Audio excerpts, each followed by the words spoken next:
अपनी बुद्धि से सबको हरा दो। बस 21 दिन में आपकी बुद्धि इतनी तेज हो जाएगी कि आप दूसरे लोगों को बोलने का मौका ही नहीं दोगे।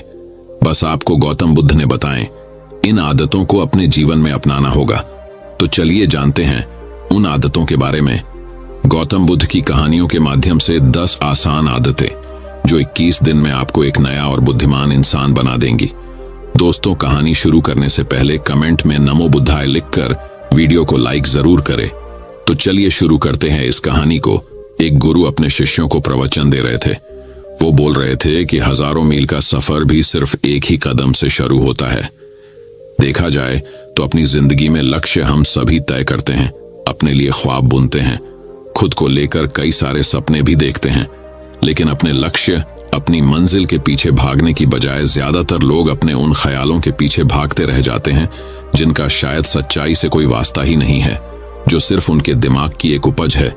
इन सभी गैर जरूरी ख्यालों के पीछे भागते हुए वह इस बात का अंदाजा लगाने की कोशिश भी नहीं करते कि वो ख्याल सकारात्मक है या नकारात्मक सच है, या उनके दिमाग की सिर्फ एक उपज है, या वह किसी और से प्रभावित है, उसका सच्चाई से कोई संबंध है भी या नहीं। और शिष्यों, इसीलिए ज्यादातर लोग अपनी मंजिल तक नहीं पहुंच पाते और जीवन भर असफल रह जाते हैं। गुरु यह सब बोल ही रहे थे कि तभी एक शिष्य खड़ा होता है और गुरु से कहता है, गुरुदेव, आपने ये तो बता दिया कि ज्यादातर लोग असफल क्यों होते हैं, लेकिन क्या आप हमें यह बता सकते हैं कि हम सफल कैसे हो सकते हैं? वो कौन सी छोटी छोटी आदतें हैं जो हमें सफलता के लिए तैयार करती है और फिर सफलता के शिखर तक पहुंचाती है? गुरु ने शिष्य का पूरा प्रश्न बड़े ध्यान से सुना और फिर हाथ के इशारे से उसे बैठने का आदेश देते हुए अपने सभी चीजों से कहा, जीवन में सफल होने के लिए सिर्फ जोश और इच्छा शक्ति का होना ही आवश्यक नहीं है, क्योंकि ये दोनों चीजें सिर्फ हमें प्रेरित करके हमसे काम की शुरुआत करवा सकती है, लेकिन पूरे जोश और उत्साह के साथ लंबे समय तक अपने लक्ष्य पर टिके रहने और दूर के बड़े लक्ष्यों को हासिल करने के लिए हमें उन आदतों को अपनी रोजमर्रा के जीवन का हिस्सा बनाना पड़ेगा जो व्यक्ति को सफलता के लिए तैयार करती है और उसे सफल बनाती है। तो आज मैं आपको 10 ऐसी आसान आदतों के बारे में बताऊंगा जिनको अगर आपने अपने जीवन का हिस्सा बना लिया तो सिर्फ 30 दिनों में आप अंदर से एक बिल्कुल ही अलग इंसान बन जाएंगे और खुद के भीतर एक गजब की सकारात्मक ऊर्जा और जो उसको महसूस करेंगे जो आपको सफलता के शिखर तक पहुंचाएगी। तो उन सफल आदतों की श्रेणी में पहली आदत है, अपने दिन की शुरुआत धन्यवाद के भाव के साथ करेंगे। सुबह जैसे ही आपकी आंख खुले तो कुछ भी सोचने से पहले, कुछ भी करने से पहले, बिस्तर से उठने से पहले अपने दोनों हाथों को जोड़कर आसमान की तरफ देखते हुए जिसकी शक्ति पर आप विश्वास करते हैं उसका आह्वान करते हुए उन 3-4 चीजों को याद कीजिए जिसके लिए आप ईश्वर की उन 3-4 लोगों, चीजों या घटनाओं के लिए ईश्वर का आभार व्यक्त कीजिए जिनकी वजह से आपके जीवन में बेहतरी आई है, आप ज्यादा खुशहाल और समृद्ध हुए हैं। ज्यादातर मौकों पर हमारे जीवन में, हमारे घरों में, हमारे परिवारों में, हमारे आसपास के माहौल में एक ही वो इंसान होता है जो हमारे सबसे ज्यादा दुख हो और परेशानियों का कारण होता है, लेकिन हमारे आसपास 99% लोग अच्छे होते हैं। हमारे जिंदगी में 99% चीजें बहुत अच्छी है, लेकिन अगर हम बुरे इंसान पर, बुरी घटनाओं पे, बुरी परिस्थितियों पे, बुरे परिणामों पर ध्यान देंगे तो फिर पूरा दिन हमें उस तरह की चीजें और मिलेंगी। लेकिन अगर हम शुक्रगुजार हैं अपने जीवन की 99% अच्छी चीजों के लिए तो फिर हमारे पास और अच्छा चलकर जरूर आएगा। ये जो आभार व्यक्त करने की आदत है, ये हमारी मानसिकता को सुबह सुबह ही बदल कर रख देती है और सकारात्मक तरीके से अपने दिन की शुरुआत करने में मदद करती है। इस अभ्यास को करने में बहुत थोड़ा सा ही समय लगता है, लेकिन यह आपके पूरे दिन के काम करने के तरीके, आपकी मानसिकता और आपके विचारों को पूरी तरह से बदल कर रख सकती है। सफल आदतों की श्रेणी में दूसरी आदत है, आपको हर दिन व्यायाम जरूर करना चाहिए। आप चाहे दौड़ लगाए, कसरत करें, योगासन करें या फिर प्राणायाम, लेकिन आपको हर सुबह कोई ना कोई ऐसी क्रिया जरूर करनी है जिसमें आपके शरीर को मेहनत करनी पड़े, उसे पसीना बहाना पड़े। यह इंसानी शरीर बना ही मेहनत करने के लिए है। इसे हर समय आराम देने से यह निष्क्रिय, कमजोर और रोगग्रस्त हो जाता है। व्यायाम करना न सिर्फ आपके शरीर को फायदा पहुंचाता है, बल्कि ये आपके दिमाग और आपके मानसिक क्षमताओं को बढ़ाने में भी कमाल करता है। रोज व्यायाम करने से आपका शरीर और मन मजबूत होता है।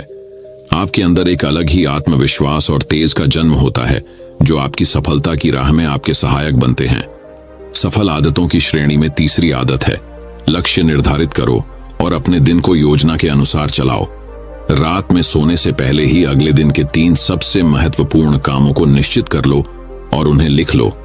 फिर उसी के अनुसार अपने पूरे दिन की योजना बनाओ और उस पर अमल करो। अगर कोई व्यक्ति योजना बनाकर अपने दिन की शुरुआत नहीं करता और कोई सभी काम कभी भी करता है, तो ऐसा व्यक्ति कभी भी अपने पूरे दिन का सदुपयोग नहीं कर सकता। हालांकि ज्यादातर लोगों को पता होता है तो उनके लिए कौन सा काम महत्वपूर्ण है और कल उन्हें कौन सा काम करना चाहिए, लेकिन फिर भी वो लोग उस काम को पूरा नहीं कर पाते और उसे टालते रहते हैं। और जो व्यक्ति अपने काम को समय पर पूरा न करके उसे लगातार टालता रहता है, ऐसा व्यक्ति कभी भी बड़ी सफलता हासिल नहीं कर सकता। ज्यादातर लोगों का अपने काम को समय पर पूरा ना करना और उसे लगातार कल पर टालते रहने का सबसे बड़ा कारण है उनके अंदर आत्म अनुशासन का ना होना। क्योंकि जो व्यक्ति आत्मा अनुशासित हैं, वो अपना हर काम समय पर पूरा करता है। सफल आदतों की श्रेणी में चौथी आदत है, आपको हर दिन कुछ ना कुछ नया सीखना चाहिए या फिर कुछ ना कुछ नया पढ़ना चाहिए। अगर आप अपना दिन का समय अपने लिए कुछ नया सीखने, पढ़ने या विकास के कामों में नहीं लगा रहे हैं, तो फिर आप चाहें कितनी ऊंचाइयों पर हो, कितने ही समझदार और बुद्धिमान हो, आप जिंदगी में हारने ही वाले हैं, आप नीचे गिरने ही वाले हैं। किसी बुद्धिमान व्यक्ति ने कहा है कि सीखना कभी बंद नहीं होना चाहिए, क्योंकि लगातार अभ्यास से ही व्यक्ति महान ऊंचाइयों को हासिल कर सकता है। सीखने का कोई भी तरीका हो सकता है, जैसे अच्छी किताबें पढ़ना, अपने क्षेत्र के सबसे सफल लोगों की बातें सुनना, रोज अपने काम का अभ्यास करना इत्यादि। अगर आपको दुनिया के 1% सफल लोगों में शामिल होना है, तो लगातार सीखते रहने की आदत को अपने जीवन का अभिन्न हिस्सा बनाना ही पड़ेगा। सफल आदतों की श्रेणी में 5वीं आदत है, कम खाओ और अच्छा खाओ। यहां अच्छा खाने से मतलब है संतुलित आहार, यानी ऐसा भोजन जो पोषक तत्वों से भरपूर हो और आपके शरीर को कोई नुकसान न पहुंचाए। देखा जाए तो भोजन हमारे शरीर के लिए औषधि है। भोजन शरीर के लिए सब कुछ है, क्योंकि शरीर को औषधि तो हम कभी कभार ही देते हैं, लेकिन इसे भोजन हर दिन देते हैं।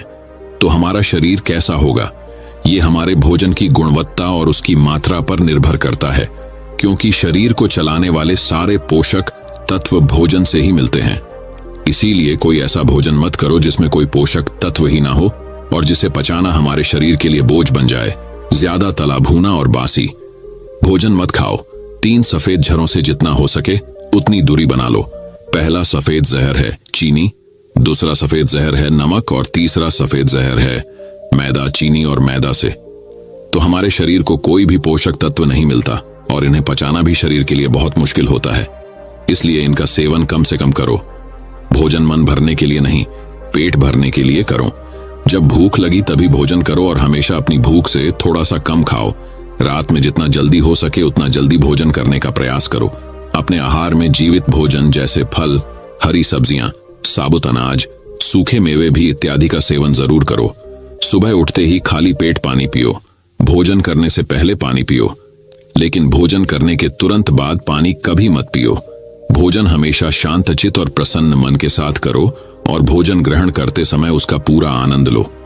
हम जैसा अपने शरीर को भोजन देते हैं, यह उसी के अनुसार काम करने लगता है। इसीलिए अपने भोजन और उसकी गुणवत्ता का ध्यान रखो। सफल आदतों की श्रेणी में 6ठी आदत है, उनके साथ हर दिन थोड़ा सा समय बिताओ जो आपसे सच्चा प्रेम करते हैं, आपकी परवाह करते हैं, जैसे आपके माता पिता, भाई बहन या फिर आपके सच्चे मित्र। ये एक आदत आपके परिवार में खुशी और शांति लाती है। परिवारजनों के बीच प्रेम और एकता बढ़ती है, जिससे आप ज्यादा खुश और शांत रहने लगते हैं। पारिवारिक तनाव कम होने की वजह से अपने जरूरी कामों पर ज्यादा ध्यान दे पाते हैं और ज्यादा अच्छे परिणाम हासिल कर पाते हैं। सफल आदतों की श्रेणी में 7वीं आदत है, हर दिन थोड़ा सा समय खुद के लिए भी निकाले और इस थोड़े से समय में आपके साथ कोई और नहीं होना चाहिए। यह आपका अपना समय है जिसमें आप अकेले एकांत में रहेंगे, खुद के बारे में चिंतन करेंगे, खुद की अच्छाइयों और बुराइयों के बारे में विचार करेंगे, अपने भविष्य के बारे में सोचेंगे, अपने काम के बारे में सोचेंगे अपने भीतर उतरने का प्रयास करेंगे। इन एकांत के पलों का उपयोग आप खुद को और भी बेहतर तरीके से जानने और समझने में करेंगे। इस समय आप खुद की कमियों के बारे में विचार करेंगे और उन्हें कैसे ठीक कर सकते हैं, इस पर मंथन करेंगे। सफल आदतों की सूची में 8वीं आदत है समय का सही प्रबंधन करना, उसका सही उपयोग करना। जिंदगी दिनों, महीनों और सालों में गिनी जाती है, तो जिसने अपना दिन संभालना सीख लिया उसका महीना संभल जाएगा, और जिसने अपने महीने संभालने सीख लिए उसके साल संभल जाएंगे, और जिसके साल संभल गए उसकी पूरी जिंदगी संभल जाएगी। इसीलिए अपने दिन को सही तरीके से संभालना सीख लो। जो सबसे महत्वपूर्ण काम है उन्हें सबसे पहले खत्म करो। जिंदगी के किसी भी क्षेत्र में देख लो, घंटे तो सबके पास 24 ही होते हैं, लेकिन इन्हीं 24 घंटों में कुछ लोग कमाल कर जाते हैं।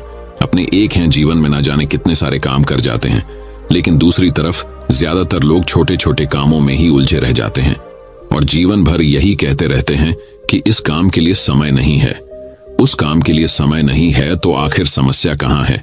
समस्या है अपने समय का सही प्रबंधन न कर पाना। सफल आदतों की श्रेणी में 9वीं आदत है रात में जल्दी सोएं और सुबह जल्दी उठे। जो व्यक्ति सुबह जल्दी उठता है उसे कुछ अतिरिक्त समय मिल जाता है सबसे महत्वपूर्ण कामों को खत्म करने का, जैसे ध्यान का अभ्यास, व्यायाम, किताबें पढ़ना इत्यादि। सुबह जल्दी उठकर ध्यान का अभ्यास करने से दिन भर मन शांत और प्रसन्न रहता है। इसके साथ ही सुबह जल्दी उठकर काम शुरू करने से व्यक्ति का काम समय पर पूरा हो जाता है और वह बेवजह की चिंता और तनाव से बच जाता है। सुबह जल्दी उठकर काम खत्म करने से व्यक्ति के अंदर एक ऐसा अनुशासन जन्म लेता है जो उसे सफलता के शिखर तक पहुंचा सकता है। सफल आदतों की श्रेणी में 10वीं आदत है वीर्यनाश, धूम्रपान और मदिरापान से बचे। ये तीनों ही काम ऐसी बुरी लत है जो निश्चित रूप से आपको पीछे ले जाने वाली है। ये तीनों ही काम आपके मानसिक और शारीरिक स्वास्थ्य के लिए बहुत ही हानिकारक है। वीर्यनाश आपके तेज और कांति को खत्म करता है और साथ ही आपको शारीरिक व मानसिक रूप से कमजोर बनाता है। हालांकि इन तीनों ही चीजों को छोड़ना आसान नहीं होता, लेकिन अगर आप चाहे तो मजबूत इरादे और दृढ़ इच्छा शक्ति के बल पर इन्हें छोड़ सकते हैं, इनसे निजात पा सकते हैं। इतना कहने के बाद गुरु ने अपना प्रवचन समाप्त कर दिया और वह मौन हो गए। यह देखते ही सभी चीजें समझ गए कि अब यहां से जाने का समय हो चुका है। उन सब ने इस जानकारी के लिए गुरु का धन्यवाद किया और वहां से चले गए। तो दोस्तों, उम्मीद करता हूं आपको इस कहानी से एक अच्छी सीख मिली होगी। ये कहानी आपको कैसी लगी हमें कमेंट बॉक्स में कमेंट करके जरूर बताएं। अब चलिए दोस्तों, जानते हैं कि अपने बुद्धि को सबसे तेज और धारदार कैसे बनाएं।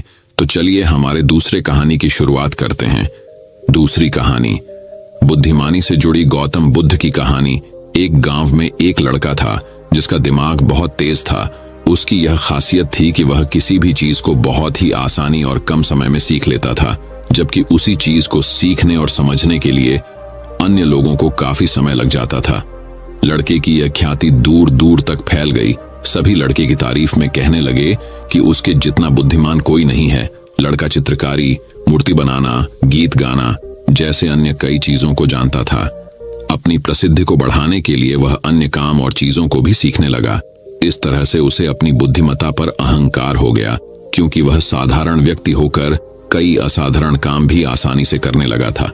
एक दिन लड़के का सामना भगवान गौतम बुद्ध से हुआ। लड़के को खुद पर खूब अहंकार था और इस कारण उसे किसी से ईर्ष्या नहीं होती थी, क्योंकि वह खुद को ही श्रेष्ठ समझता था।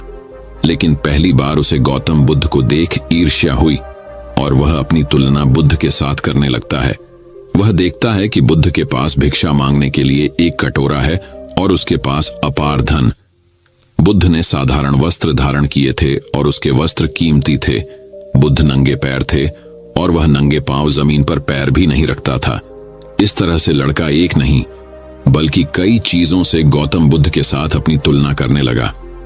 हर चीज से तुलना करने के बाद वह मन ही मन सोचता है कि आखिर मैं इस भिक्षु के साथ अपनी तुलना क्यों कर रहा हूं, जबकि इसका और मेरा जीवन बिल्कुल अलग है। वहां मौजूद सभी लोग गौतम बुद्ध का सम्मान कर रहे थे। लड़का सोचने लगा कि आखिर इनमें ऐसा क्या है जो मुझ में नहीं है, जिस कारण मेरे भीतर इनके प्रति ईर्ष्या पैदा हो गई। अपने मन में चल रही जिज्ञासा को शांत करने के लिए वह बुद्ध के पास जाता है। तो आखिर वास्तव में कौन है बुद्धिमान? बुद्ध के पास जाकर वह कहता है, मैं इस गांव का सबसे बुद्धिमान व्यक्ति हूं और आप अपने आसपास जो भी देख रहे हैं मैं वह सब करना जानता हूं। मैं किसी भी कार्य को बहुत कम समय में सीख लेता हूं, इसलिए सभी लोग मेरा सम्मान करते हैं। लेकिन फिर भी आपको देख मेरे भीतर ईर्ष्या पैदा हो गई, इसलिए मैं जानना चाहता हूं कि आपकी उपलब्धि क्या है। सभी आपको इतना आदर सम्मान क्यों दे रहे हैं? लड़के के सवाल का जवाब देते हुए बुद्ध कहते हैं, मेरी कोई उपलब्धि नहीं है, लेकिन तुम कह सकते हो कि मेरी यही एक उपलब्धि है। बुद्ध लड़के से पूछते हैं, क्या तुम्हें निंदा अच्छी लगती है? लड़का कहता है कि भला किसे निंदा अच्छी लग सकती है? बुद्ध कहते हैं कि जो तुम्हें अच्छा और बुरा लगता है मैं इनसे भी ऊपर हूं।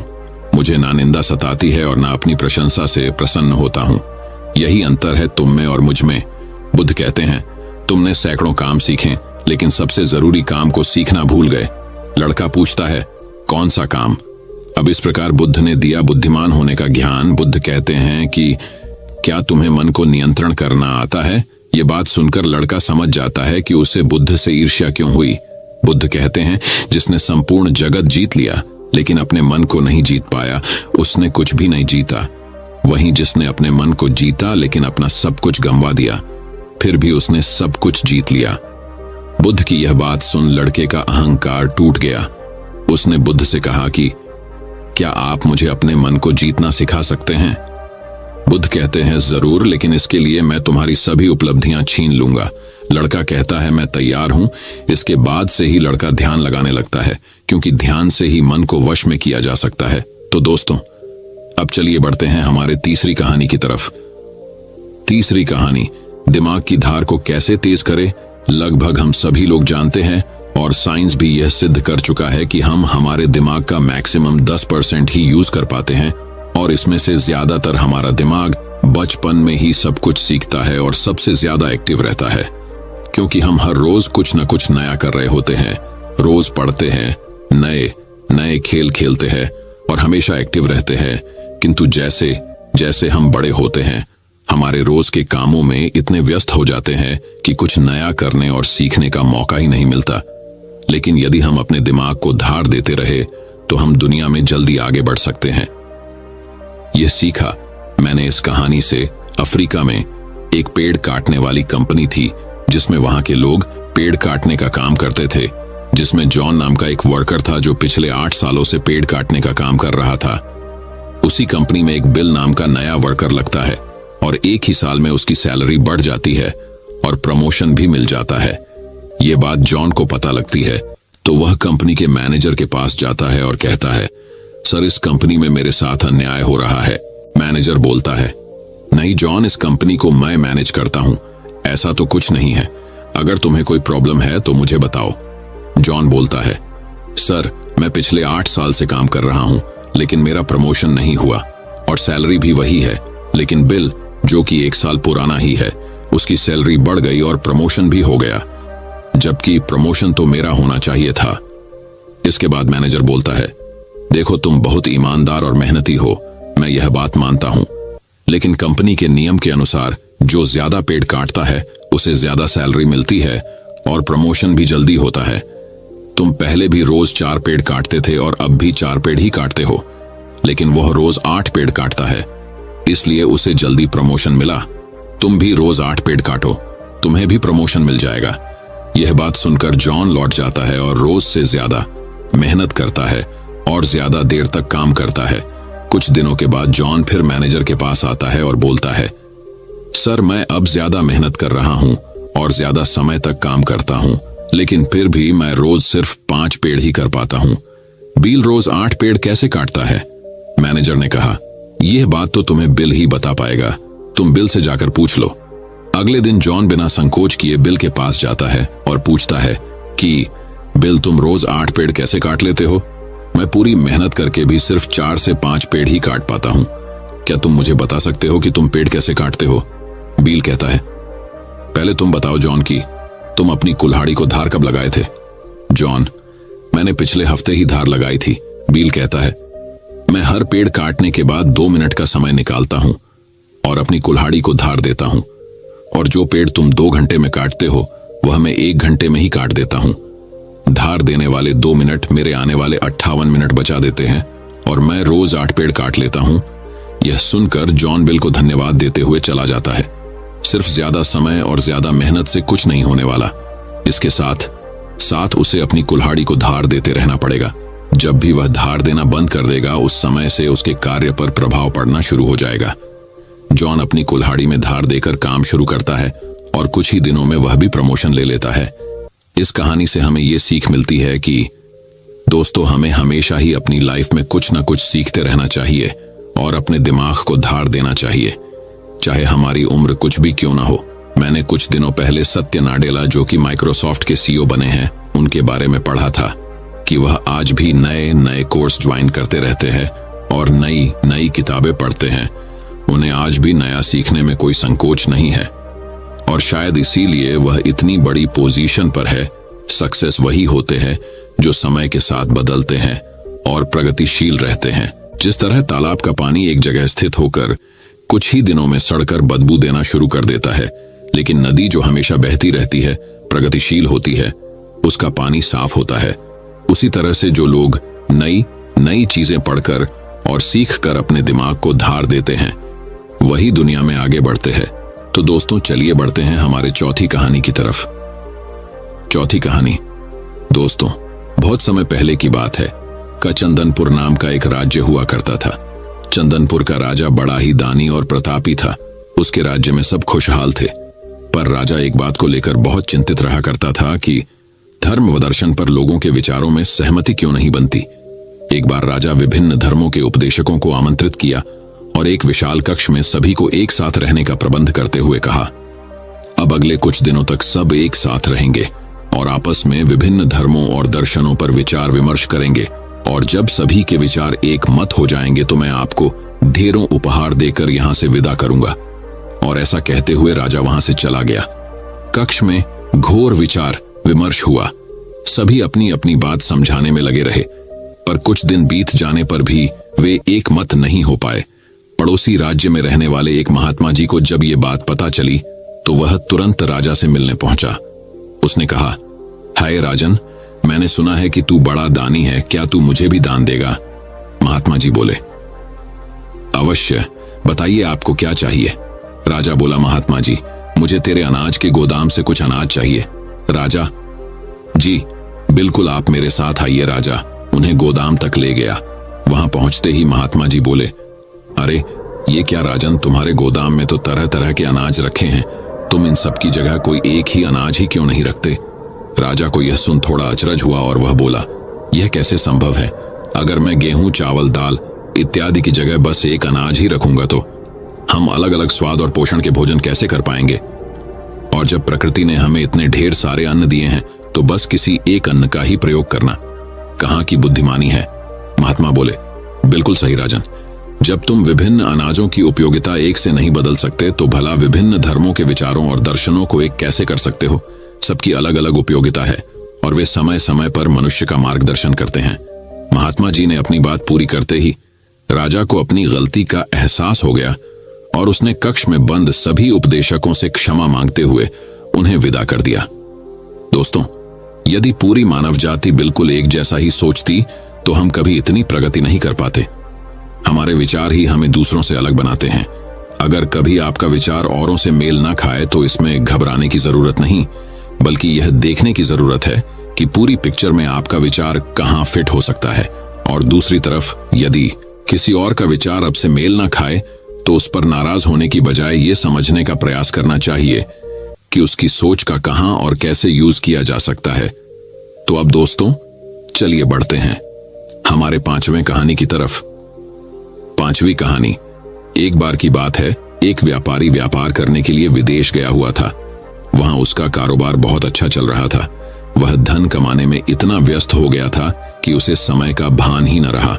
आखिर उसने एक दिन अपने घर लौटने का फैसला कर ही डाला और कमाया हुआ बहुत सारा धन लेकर घर के लिए चल पड़ा। जब घर पहुंचा तो रात हो चुकी थी। घर का मुख्य द्वार बंद था, लेकिन एक शयनकक्ष की खिड़की से रोशनी बाहर आ रही थी। उसने खिड़की में से अंदर झांक कर देखा। उसने जो देखा सहसा उसे विश्वास ही नहीं हुआ। उसे अपने पैरों के नीचे से जमीन खिसकती हुई प्रतीत होने लगी। उसने देखा कि शयन कक्ष में उसकी पत्नी के पास एक युवक भी लेटा हुआ है। ऐसी स्थिति में उसका अपनी पत्नी के चरित्र पर संदेह होना अस्वाभाविक नहीं था। व्यापारी ने विचार किया कि ऐसे घर में रहने का क्या औचित्य हो सकता है जहां ऐसी स्त्री हो। उसने फौरन निर्णय लिया कि पत्नी और उसके पास लेटे युवक को मारकर चुपचाप वापस निकल जाऊंगा और अलग घर बसाने का प्रयास करूंगा। तभी उसकी नजर शयन कक्ष की दीवार पड़ी जहां एक श्लोक लिखा था। उसने उस श्लोक को पढ़ा। श्लोक में लिखा था, सहसा विदधीत न क्रियाम विवेक परमापदाम पदम वृणुते ही विमृश्य कारणम गुणलुब्ध स्वयमेव संपद। अर्थात किसी कार्य को बिना विचारे एकाएक नहीं करना चाहिए, क्योंकि सोच विचार न करना बड़ी विपत्तियों का कारण है। जितनी भी प्रकार की संपत्तियां हैं, सोच समझकर कार्य करने वाले व्यक्तियों के गुणों से आकर्षित होकर स्वयं ही उसके पास आ जाती हैं, उसे समृद्ध कर देती हैं। यह पढ़ते ही व्यापारी ने अपना निर्णय बदल दिया और घर का दरवाजा खटखटाया। पत्नी ने दरवाजा खोलने से पहले काफी पूछताछ की और जब वह पूरी तरह से आश्वस्त हो गई कि दरवाजा खटखटाने वाला उसका पति ही है, तो उसने शीघ्रता से दरवाजा खोल दिया। पति को देखकर पत्नी की प्रसन्नता की सीमा न रही। उसने फौरन युवक को भी जगाया और पति से कहा कि ये आपका पुत्र है, जो अब पूरे 20 वर्ष का हो गया है। 18 वर्ष पहले जब आप विदेश गए थे तो ये 2 साल का था। भावातिरेक में पिता की आंखों से आंसू बहने लगे। उसने पुत्र को हृदय से लगाकर प्यार किया। अब व्यापारी का संदेह खत्म हो चुका। दोस्तों में एक श्लोक के सार्थक संदेश ने न केवल उसे पुत्र हत्या होने के पाप से बचा लिया, अपितु उसकी गृहस्थी भी उजड़ने से बच गई। विमर्शकारिता अर्थात सोच समझकर कार्य करना व क्षिप्रकारिता अर्थात जल्दबाजी न करना महान गुण है। जीवन में भ्रांतियां अथवा समस्याएं उत्पन्न होना स्वाभाविक है।